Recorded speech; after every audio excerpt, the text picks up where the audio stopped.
Avatar. S'il y a bien un film qui a marqué mon adolescence, c'est bien celui-ci. Sorti en 2009 et réalisé par James Cameron, ce film fut une véritable révolution et a tout simplement marqué ma vie de cinéphile. Grâce à des effets spéciaux extraordinaires qui 13 ans après n'ont toujours pas pris une ride, et grâce à la mise en scène de James Cameron, ce voyage sur Pandora fut tout simplement inoubliable. Je n'ai pas eu la chance de le voir au cinéma à sa sortie, je n'avais que 6 ans à l'époque où le film est sorti, et croyez-moi que je regrette en grande partie de ne pas l'avoir découvert au cinéma à sa sortie. C'est un film que je trouve vraiment extraordinaire, c'est un film spectaculaire, qui est rempli d'émotions, qui m'a fait voyager. Je me suis intéressé à comment marchait cette planète, à son écosystème, à tout ce qui fait cette planète avec sa divinité Eywa, mais c'est également un film rempli d'émotions grâce à des personnages attachants et une histoire dramatique qui m'a fait pleurer à plusieurs reprises, bien aidé notamment par les compositions de James Horner qui sont tout simplement magnifiques. Bref, vous l'aurez compris, Avatar, c'est clairement l'un de mes films préférés, un film que j'aime de tout mon cœur, et donc on en arrive aujourd'hui, en 2022, à la sortie du deuxième film. J'ai pleuré devant la première bande-annonce, ça ne m'était jamais arrivé, mais la beauté des images était tellement incroyable et le simple fait de savoir qu'on allait bientôt retourner sur Pandora a suffi à me faire lâcher une larme. Mes attentes sont très élevées et j'ai vraiment peur d'être déçu car même si je ne m'attends pas au film du siècle, je m'attends au moins à un excellent film et j'espère sincèrement que c'est ce qu'on va avoir. Mais dans tous les cas, je sais très bien que je vais aimer ce film parce que rien que le simple fait de retourner sur la planète Pandora me remplit de bonheur. Salut à tous, c'est Nico du Ciné Show et aujourd'hui c'est avec grande émotion que nous allons parler d'Avatar, la voix de l'eau.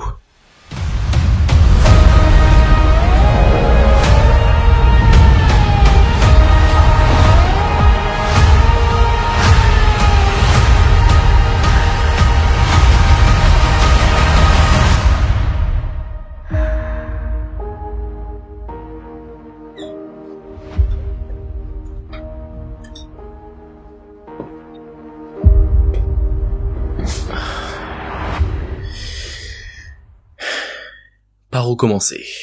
Après cette longue introduction qui j'espère vous a plu, où je vous ai montré mon amour pour le premier film, qu'est-ce que j'en ai pensé de ce Avatar, la voix de l'eau ?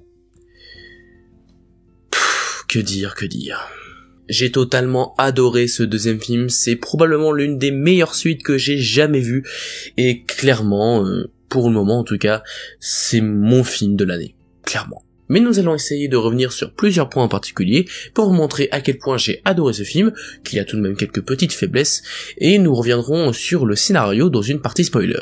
Tout d'abord, là où beaucoup de gens attendaient ce film, c'est bien évidemment la technique, et y a rien à dire en fait, c'est tout simplement bluffant. Que ce soit les effets spéciaux en eux-mêmes qui sont absolument dingues, qui sont de plus en plus réalistes, et j'avais vraiment l'impression d'être dans Pandora, de voir Pandora tellement les animations des personnages, les textures au niveau du visage, la végétation, l'eau surtout, vraiment tout le travail autour de l'eau est absolument dingue, et ça se voit qu'ils ont vraiment amélioré des techniques d'effets spéciaux, etc., parce qu'on n'a jamais vu des scènes aquatiques aussi bien faites. C'est vraiment bluffant. Le film, en plus de ses effets spéciaux absolument extraordinaires, profite de deux technologies très connues. On a d'abord la 3D, bien sûr, qui est là absolument bluffante. Et vraiment, d'habitude, je ne suis pas très fan de la 3D, notamment lorsque j'ai revu le premier film en septembre. La 3D était sympa, mais ça m'a pas totalement bluffé, on va dire. C'était sympathique, mais ça m'a pas beaucoup accroché. Mais alors là, je l'ai vu en IMAX 3D, et je peux vous le dire, je n'ai jamais vu ça, mais clairement la 3D est non seulement hyper bien faite, genre les profondeurs, les différents niveaux de profondeur au niveau des plans, avec notamment des petites particules qui sont un peu plus mises en avant que d'autres, des branchages, etc. C'est absolument remarquable, et surtout ça m'a pas du tout fait mal à la tête. D'habitude ça me fait un petit peu mal à la tête la 3D, parce que justement je trouve que des fois c'est pas hyper bien fait, et que du coup ça nous perturbe un peu, mais là c'est tellement bien fait, on a vraiment l'impression d'être dans ce monde, c'est absolument bluffant. Et l'autre technologie très importante utilisée dans le film, c'est le HFR, ou plutôt le VFR. Je vais vous expliquer ce que c'est. Le HFR, c'est High Frame Rate, et ça veut dire en gros une plus grande cadence d'images par seconde. Donc par exemple, c'est 40, de base un film c'est en 24 images par seconde, et cette technologie permet par exemple d'avoir un film en 48 images par seconde, ce qui est le cas dans ce film, mais dans d'autres films, par exemple Gemini Man, il me semble que c'était 120 fps, donc c'est vraiment énorme, et c'est assez particulier parce qu'on est vraiment habitué, notre œil est vraiment habitué aux 24 images par seconde quand on regarde un film, et quand on passe sur du 48, on a plus l'impression de voir un jeu vidéo de base.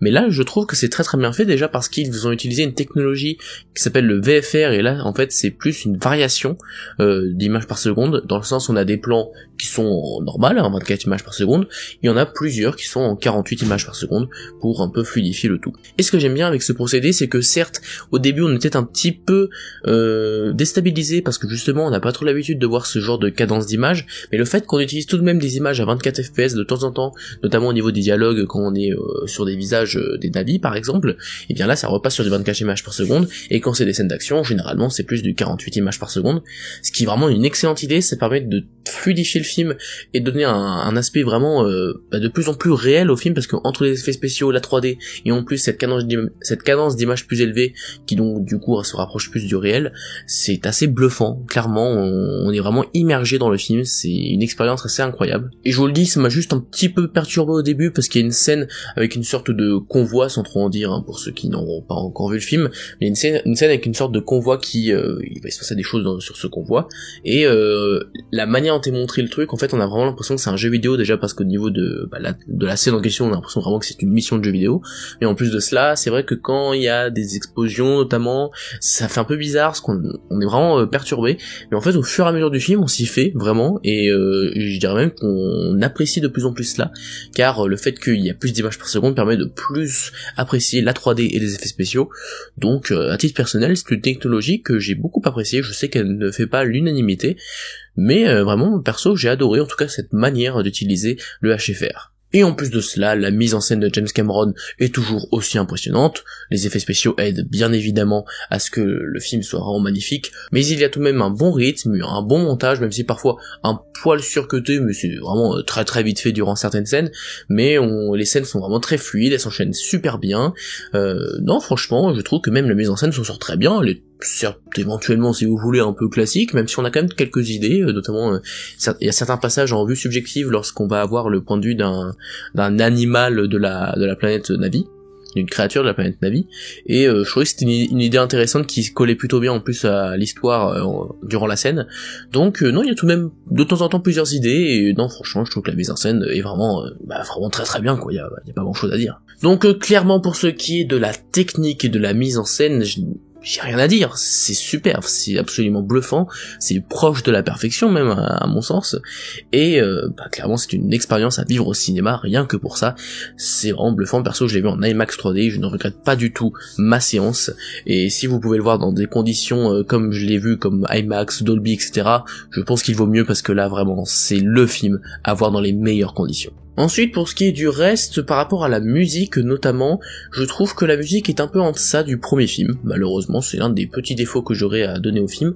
Dans le premier film, il y a beaucoup de thèmes qui m'ont beaucoup marqué dans la BO de James Horner. Là, je ne sais plus exactement qui a fait la bande originale, mais il me semble pas que ce soit quelqu'un d'hyper connu. Il avait déjà travaillé avec James Horner, ça je le sais.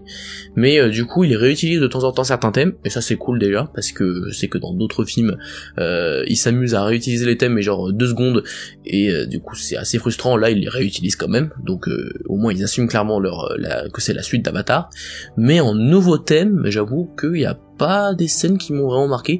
La musique reste bien parce qu'elle accompagne très bien les scènes d'action, ça y a pas de souci, mais il y a pas une scène où je me suis dit waouh, la musique elle est dingue, vraiment. Et enfin pour ce qui est du scénario, sans spoiler pour le moment bien sûr, eh bien je le trouve là encore très très bien. Alors il y a tout de même quelques facilités scénaristiques par moment, tout comme il y en avait il me semble dans le premier film, mais moi ça m'a jamais vraiment dérangé parce que je suis pas le genre de personne qui est vraiment hyper tatillon sur les scénarios, mais là c'est vrai qu'il y a 2-3 petites facilités scénaristique, même si j'irais pas jusqu'à dire que je sais que certains m'ont reproché des points du scénario au point de dire que ça n'avait aucun sens dans le récit. Il y a notamment un élément où je suis pas tant d'accord que ça, mais c'est encore une fois ma vision des choses. Donc non, à titre personnel, je trouve vraiment que le scénario est bien construit. Alors très proche du premier film, c'est sûr, la structure narrative se rapproche beaucoup du premier film, mais je trouve qu'il y a suffisamment de nouveautés apportées au film, tout comme par exemple Terminator 2 l'avait fait par rapport à Terminator 1. Donc moi ça me dérange pas forcément, et je trouve que c'est quand même bien amené. Après bien sûr, par contre, dans le troisième film, il serait peut-être temps d'essayer de faire quelque chose d'un peu inédit, parce que pour le deuxième film ça me choque pas, étant donné qu'en plus ça fait 13 ans qu'on attend le film, donc c'est peut-être pas plus mal aussi de refaire un truc qui est assez proche pour pas trop perdre le spectateur. Par contre, dès le troisième film, faut commencer à aller au-delà. Les personnages sont tous très attachants, que ce soit Jake Sully, Neytiri ou toute la famille qui va tourner autour d'eux. Je vais pas trop en dire parce que peut-être que certains d'entre vous n'ont même pas vu les bandes annonces, donc j'aimerais pas trop en dire, mais dans tous les cas, sachez que les personnages dans leur ensemble sont plutôt bien développés et plutôt attachants. Je trouve qu'on a fait de très bonnes choses avec eux. Et enfin, même si je n'ai pas autant ressenti d'émotion que devant le premier film par exemple, qui m'avait beaucoup touché, là dans ce deuxième film par exemple, j'ai pas pleuré spécialement. J'étais attristé bien sûr durant certaines scènes, notamment une en particulier, mais j'ai pas ressenti une émotion vraiment très forte. Mais je pense pas que ce soit forcément une mauvaise chose, hein. Encore une fois, si c'est pas parce qu'on pleure pas devant un film que forcément c'est moins bien.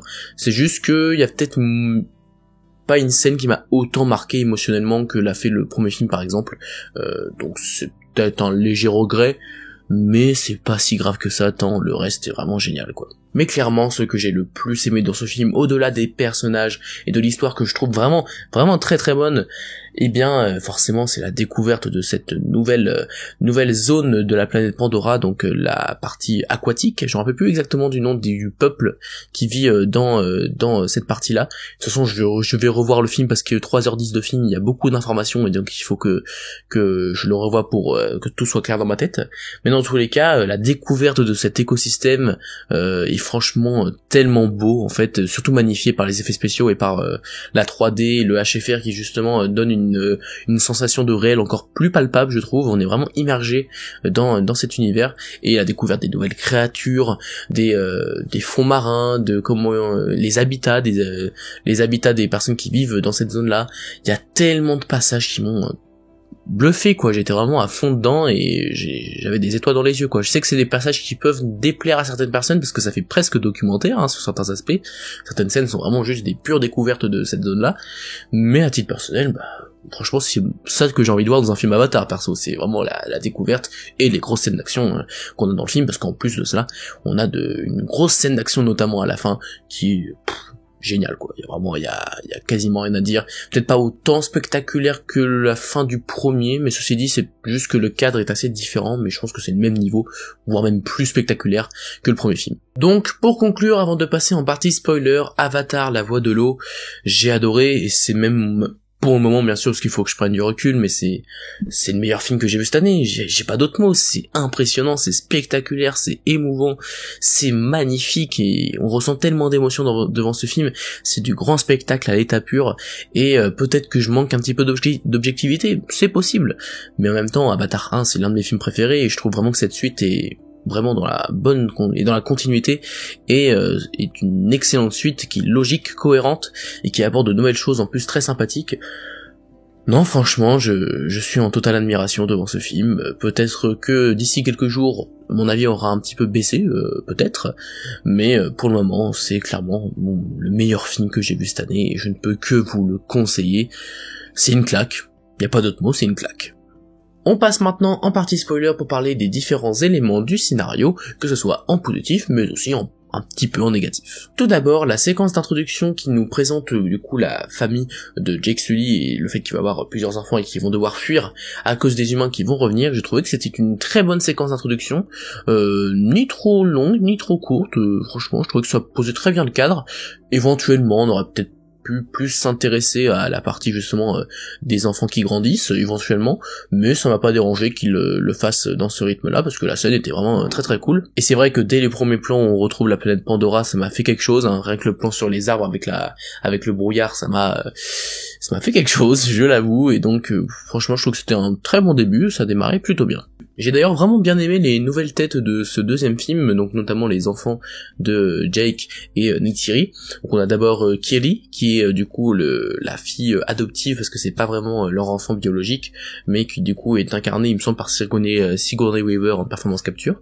Et je trouve que c'est l'un des personnages les plus intéressants du film, qui est d'ailleurs l'un des personnages avec la meilleure répartie. J'apprécie beaucoup le personnage pour son caractère, mais en plus de cela, il y a tout le mystère qui tourne autour de sa vraie nature, parce qu'elle a notamment des pouvoirs liés à la déesse Eywa, et il y a tout un truc qui est développé et qui n'est pas encore totalement résolu, mais je suppose que ce sera résolu dans les suites, et franchement j'ai hâte de voir ce que va devenir ce personnage, parce que je trouve vraiment qu'elle a un développement très intéressant.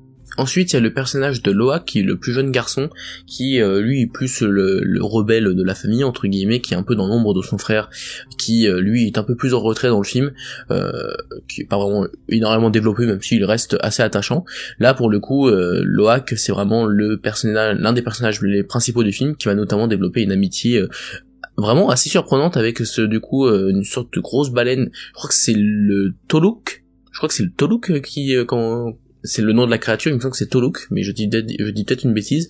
Dans tous les cas, la relation qu'il va développer avec cette immense créature, franchement, je m'y attendais pas du tout, et je trouvais que c'était super bien développé, que c'était très très cool à suivre, et en plus ça sert durant le climax final. Et donc ce personnage, je l'ai également vraiment apprécié. Généralement ce genre de personnage, il peut être un petit peu énervant, parce que le côté rebelle tout le temps prononcé, ça peut être un peu usant, mais là je trouve que c'est bien amené, que c'est assez naturel dans la façon de faire, donc même ce personnage-là, j'ai vraiment bien aimé. Et l'un des autres personnages importants du côté des enfants de Neytiri et Jake, c'est Spider. Alors c'est pas vraiment leur enfant, c'est juste que il a été en grande partie éduqué avec les Na'vi.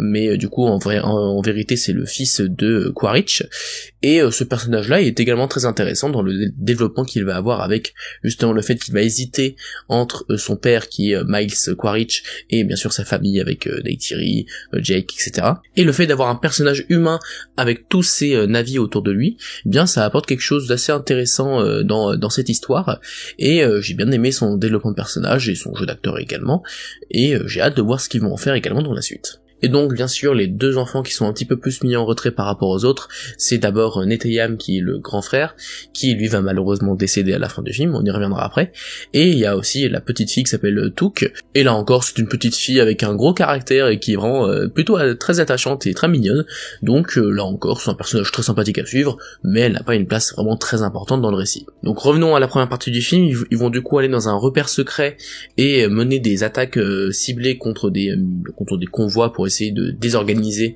en quelque sorte les humains. Et c'était plutôt sympathique à suivre du coup cette première mission avec ce fameux convoi qui va être détourné par les Na'vi, et du coup c'est à partir de là que il va en partie s'interroger Jake, parce que son enfant va presque mourir, et c'est justement ça qui va avoir peur. Il va en parler d'ailleurs avec Neytiri dans un dialogue juste après qui était plutôt sympa, très court mais très appréciable, et justement quand il va apprendre qu'il est justement c'est lui qui est recherché par Quaritch, et bien il va fuir et tenter de se réfugier dans une région un petit peu plus éloignés, espérer qu'ils ne les traquent pas jusque là-bas. Je sais que ce point a un petit peu dérangé certaines personnes, parce que certains ont considéré que c'était évident qu'ils allaient les retrouver au bout d'un moment. Moi franchement je dirais que c'est pas forcément illogique, parce que c'est censé être une région qui est quand même très éloignée de la planète, enfin de la zone initiale, et de base ils étaient vraiment pas censés revenir, ils étaient pas censés utiliser des appareils qui proviennent de cette zone. Ils étaient vraiment censés être isolés et ne plus jamais revenir, donc moi ça m'a pas forcément choqué d'utiliser cette stratégie, et bien en plus ça colle avec le fait que justement l'histoire ça va être que Jake va devoir il va d'abord essayer de fuir les combats et en partie ses responsabilités de chef de la tribu, etc., et que à la fin il va quand même du coup conclure à la toute fin du film qu'il faut qu'il se batte, même si ça met en danger sa famille. De toute façon sa famille aussi est impliquée dans le conflit, donc il faut qu'ils se battent tous contre les humains. Donc je trouvais que ça collait plutôt bien avec ce que le film voulait raconter. À la limite le seul point où c'est un petit peu bizarre, c'est la manière avec laquelle les humains retrouvent du coup Jake. C'est parce que ils vont appeler du coup les humains qui sont encore basés sur Pandora pour essayer de sauver Killy qui venait de faire un malaise dans le sorte d'arbre mère qui se trouve sous l'eau, et ils vont du coup revenir pour essayer d'apporter du matériel médical, et à ce moment-là il me semble que c'est à cause de ça du coup qu'ils le retrouvent, c'est vrai que c'est un peu facile quand même, parce que on aurait pu se dire quand même, vous en doutez, que c'était un petit peu dangereux de faire un truc comme ça. Il me semble que c'est à cause de ça qu'ils le retrouvent, mais dites-moi dans les commentaires si c'est autre chose, mais il me semble que c'est à cause de ça. Et à la limite, si on veut chipoter sur les facilités scénaristiques, là ils auraient peut-être pu trouver une manière un petit peu plus cohérente et un peu moins facile. Ensuite, ils arrivent donc dans la zone aquatique, et c'est là où on va découvrir tout l'écosystème et tous les personnages qui habitent dans ces lieux. Il y a donc le chef de la tribu et son épouse, enfin, s'ils sont mariés, j'en sais rien, parce qu'ils s'expliquent pas, mais en tous les cas, c'est sa compagne, qui est d'ailleurs interprétée par Kate Winslet, il me semble, on la reconnaît pas trop, parce que voilà, c'est la performance capture, mais du coup, c'est elle qui l'incarne. Et tous les personnages de cette zone sont plutôt sympathiques, mais ils n'ont pas non plus totalement marqué, parce qu'ils sont en partie en retrait, notamment lors du climax, ils sont pas beaucoup utilisés, c'est un peu dommage. La relation qu'il y a entre la fille du village et Loak, qui sera peut-être un peu plus développée dans le film d'après, est sympathique, pas extraordinaire, mais voilà, c'est plutôt sympa. Ce qui est surtout intéressant, bien sûr, c'est la relation qu'il va développer avec la créature marine, là, le Toluk, si je dis pas de bêtises, qui est vraiment très appréciable, et c'était vraiment les passages qui m'ont le plus plu dans cette zone-là. Mais en dehors de ça, l'ensemble est vraiment très très bien, on prend beaucoup de plaisir à suivre les différents personnages et à apprendre leur manière de vivre, mais je dirais pas qu'il y a des passages en particulier en dehors de ceux que je viens de citer qui m'ont beaucoup marqué, même si voilà, ça restait vraiment très très bien, et c'était une partie de l'histoire qui m'a beaucoup plu, surtout dans les parties un peu plus contemplatives, où on va totalement découvrir les fonds marins de Pandora. Avant de passer au climax, on va s'intéresser au personnage de Quaritch, qui fait donc son grand retour dans la peau d'un avatar, puisqu'en effet, ils ont sauvegardé sa conscience et sa personnalité dans une sorte de petit disque dur, juste avant qu'il parte en mission, pour potentiellement le réutiliser dans des avatars, étant donné que ça peut être utile au combat. Et je sais que là encore, il y a peut-être j'ai vu 2-3 personnes en parler et dire que c'était pas très logique. Alors à titre personnel, je trouve pas ça illogique du tout, mais c'est peut-être que moi, dans le sens où ils précisent bien que c'est que pour les soldats les plus compétents qu'ils font ça, donc c'est pas illogique que du coup, étant donné que Quaritch c'est vraiment le général, le colonel qui a de l'expérience, qui a fait énormément de choses, c'est plutôt normal qu'ils essayent de garder sa conscience, donc moi ça me choque pas, et ça me choque pas non plus qu'il ait utilisé par exemple pour d'autres personnages, étant donné que c'est surtout pour les militaires qu'ils ont utilisé ce procédé. Après, ils ont pas énormément développé cette partie-là, donc certes là encore on peut considérer que c'est un petit peu facile, mais franchement ça m'a pas vraiment dérangé, et je trouvais ça plutôt logique. Et en plus de ça, ça permet d'avoir un personnage beaucoup plus intéressant que dans le premier film, parce que dans le premier film c'était un général vraiment assez cliché, mais moi ça me plaisait quand même parce que c'était plutôt marrant, ça faisait vraiment le méchant ultime par rapport à Jake. Mais là en plus de cela, c'est non seulement toujours un bon méchant je trouve, et on développe un peu sa personnalité, et on montre que c'est pas un méchant totalement méchant, qu'il y a quand même un minimum de fond et un peu de cœur par rapport notamment à son fils, qui du coup il y a une relation entre Spider et Quaritch qui est assez intéressante, pas énormément développée, mais c'est possible que ça arrive plus tard. Et non, j'ai vraiment pas mal apprécié ce personnage, je trouvais qu'ils ont apporté quelque chose de plus intéressant, et non franchement j'ai hâte de voir ce qu'ils vont en faire dans la suite, parce que il peut avoir un développement de personnage vraiment très très intéressant. Par exemple, il peut tomber amoureux lui aussi de Pandora petit à petit, parce qu'on voit que tout de même il apprécie certains aspects, et que il y a 2-3 éléments où on peut se dire peut-être qu'il va au bout d'un moment apprécier Pandora. Et le climax du film est tellement spectaculaire, il y a tellement d'éléments à gérer, le fait il y a le bateau qui se retourne, il y a la créature qui arrive sur le bateau, il y a les personnages qui vont essayer de tirer sur la créature, il y a le combat entre Jake et Quaritch, et tout le reste, il y a aussi les enfants qui sont pourchassés par les machines sous l'eau. Il y a tellement d'éléments, pourtant c'est super fluide, c'est super bien rythmé, on n'est pas du tout perdu à un seul instant, les personnages, on est très attaché aux personnages, donc en plus on est très investi dans les scènes d'action. Il y a quelques passages très satisfaisants où justement, notamment avec la créature qui va tuer l'une des personnes les plus détestables du film, qui veut juste faire du profit et tuer toutes les créatures, il se fait tuer de manière assez satisfaisante. Et non, le climax c'est vraiment super bien géré, et notamment la puissance émotionnelle avec la mort de leur fils, qui pas autant poignante qu'elle aurait pu l'être, parce que le fils s'est pas énormément développé, donc on n'est pas non plus énormément attaché. Mais par contre, ce qui vient après, avec la rage de Neytiri qui va tuer des gens à plusieurs reprises de façon assez badass, mais aussi assez cruelle et assez flippante même, c'était un excellent passage, même le passage qui m'a le plus marqué du film, notamment un plan en particulier où on va la voir se retourner avec les yeux remplie de haine. Je saurais pas comment expliquer ça, mais on sent vraiment rien qu'à travers le regard qu'elle va péter un plomb, quoi. Et c'est là où la technologie, c'est pas juste un gadget dans ce film, c'est que ça sert aussi l'histoire et les personnages. Là, le fait que les textures au niveau des personnages et du visage sont hyper bien faites, bah là c'est hyper important parce que en ne disant même pas un mot, on comprend ce qui va se passer. Et franchement, la rage à travers les yeux de Neytiri était vraiment assez flippante. Et ça va même la pousser à presque menacer de tuer Spider, et elle était prête à le faire presque, et c'est là où on va voir Quaritch finalement montrer aussi sa facette un petit peu plus intéressante. Justement, il ne veut pas que son fils meure, même si ça reste une personne assez détestable. Il a un cœur au fond de lui, et justement il va, pour épargner Spider, épargner Kelly qui le tenait en otage. Et juste après, affrontement entre Jake et Quaritch plutôt sympathique, et le bateau du coup se retourne, ils vont être bloqués. Et c'est grâce à Kelly qu'ils vont être du coup sauvés grâce à ses pouvoirs qu'elle a développés par rapport à Ewa et la nature. Donc dans l'ensemble, c'est vraiment un climax rempli d'émotions, très très bien exécuté. Il y a beaucoup d'intrigues et pourtant on s'y perd jamais. Il y a de très belles images, notamment avec l'éclipse aussi qui va apparaître, qui était plutôt joli en termes de visuel. Et donc malgré le fait que ça dure 30-40 minutes, peut-être même un petit peu plus, franchement le climax du film, je n'ai pas vu le temps passer une seconde. C'était tellement satisfaisant. Franchement, c'était vraiment super, quoi. Et je pense que c'est du même niveau, même encore mieux géré que dans le premier film en termes de scène d'action. Déjà que la scène d'action de fin du premier film était pour moi vraiment géniale. Là, dans le deuxième film, c'est presque supérieur.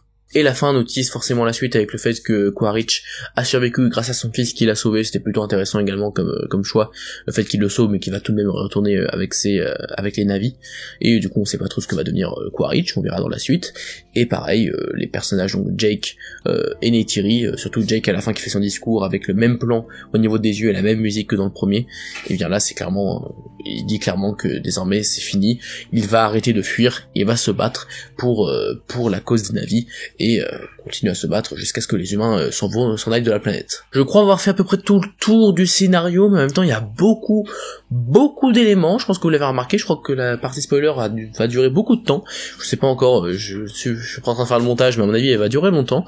Mais dans l'ensemble, vous l'avez vu, je pense, dans la manière dont j'ai parlé de l'histoire, elle a certes quelques petites facilités scénaristiques par-ci par-là, mais je trouve que malgré le fait qu'elle est assez simple en soi, enfin le scénario reste assez simple, je veux dire, il y a pas de truc vraiment très très compliqué. Je pense pas que c'est forcément un défaut, tout comme dans le premier c'était pas forcément un défaut. Ça permet vraiment de s'immerger directement dans l'univers et d'être au plus proche des personnages sans essayer de créer des histoires vraiment trop alambiquées et qui servent à rien, clairement. Là pour le coup il va à l'essentiel et franchement je préfère ça. Honnêtement ça me va très très bien d'avoir un scénario très simple. Éventuellement quelques petites facilités scénaristiques qui auraient pu être résolues, mais c'est vraiment du chipotage pour moi. C'est le scénario est vraiment très très bien construit, très émouvant, et en plus il y a également un message écologiste qui est très très fort, tout comme dans le premier film, il est toujours présent, et ça se voit que Cameron adore tout ce qui tourne autour de l'océan et de l'eau. Vraiment on ressent son amour pour la planète et pour les océans à travers ce film. Et donc c'est très très fort. Donc voilà pour ce qui est de la partie spoiler, il manque peut-être certains éléments, je vais sûrement aller revoir, c'est même quasiment sûr que j'irai revoir le film pour éventuellement déceler d'autres aspects que j'aurais ratés, mais vous avez compris clairement que j'ai totalement adoré ce film, et je trouve que malgré certains défauts, ça reste très très très bien, même au niveau du scénario, et surtout au niveau de la technique qui est absolument dingue. J'ai rien à dire, même le HFR j'ai adoré, la 3D est folle, enfin... c'est une claque, quoi. J'ai pas d'autre mot, c'est une véritable claque, comme on n'en fait plus, et j'ai plus que hâte de voir la suite arriver en 2024 si tout se passe bien. Si c'est du même niveau de qualité que le deuxième, même s'il sera peut-être temps de se renouveler, hein, il faut essayer d'aller un petit peu plus loin dans le concept éventuellement, mais si c'est de la même qualité que ce deuxième film, on est en face de voir l'une des plus grandes sagas de l'histoire du cinéma, et je pèse mes mots. Mais bref, clairement, je manque peut-être d'objectivité, et un deuxième visionnage ne serait pas de refus, mais pour le moment, c'est le meilleur film que j'ai vu cette année. C'est le plus grand, c'est le plus marquant, c'est le plus mémorable, c'est le plus fou. Donc merci James Cameron et à toute son équipe pour nous avoir offert un nouveau chef-d'œuvre 13 ans après. Merci, tout simplement. Voilà, c'est la fin de cette vidéo, j'espère qu'elle vous a plu. N'hésitez pas à me faire vos retours en commentaire sur le film, parce qu'il y a quand même, je sais que le film divise pas mal, donc n'hésitez pas à donner votre avis dans les commentaires, ce serait très intéressant à lire. Si vous avez aimé la vidéo, n'hésitez pas à vous abonner, à liker et à partager la vidéo. Et quant à moi, je vous dis à la prochaine pour parler de cinéma, mais en attendant, c'était Nico du Ciné Show. à bientôt.